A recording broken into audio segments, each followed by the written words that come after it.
بسم اللہ الرحمن الرحیم۔ اللہ تعالیٰ کو راضی کرنے کا طریقہ۔ حضرت موسیٰ علیہ السلام نے اللہ تعالیٰ سے پوچھا، اے اللہ، تیری رضا کس میں ہے؟ فرمایا، میری رضا میری قضا میں ہے۔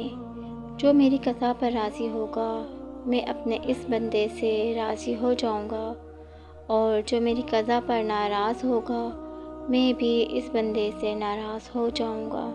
دیکھیں کہ ہم اپنے رب کی تقسیم پر راضی ہیں یا شکوہ کرتے ہیں۔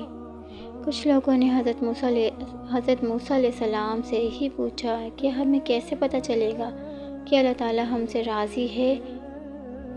فرمایا، میں کوہ طور پر جاؤں گا اور اللہ رب العزت سے پوچھوں گا۔ چنانچہ جب کوہ طور پر تشریف لے گئے تو عرض کیا، اے پروردگار، آپ کے بندے یہ بات پوچھ رہے ہیں۔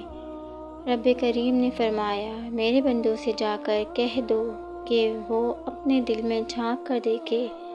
اگر میرے بندے اپنے دلوں میں مجھ سے خوش ہیں تو میں اپنے بندوں سے خوش ہوں، اور اگر وہ مجھ سے ناراض ہیں تو میں بھی اپنے بندوں سے ناراض ہوں۔ تو دل میں دیکھیں کہ اس میں اللہ تعالیٰ کے شکوے ہیں یا اللہ تعالیٰ کی محبت ہے۔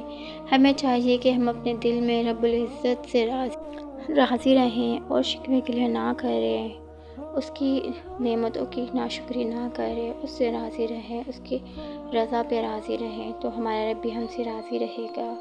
اللہ تعالیٰ کو منانا بڑا ہی آسان ہے۔ اللہ تعالیٰ ہم سے فوراً راضی ہو جاتا ہے۔ وہ تو 70 ماؤں سے بھی زیادہ ہم سے پیار کرتا ہے، وہ کیسے ہم سے ناراض رہ سکتا ہے؟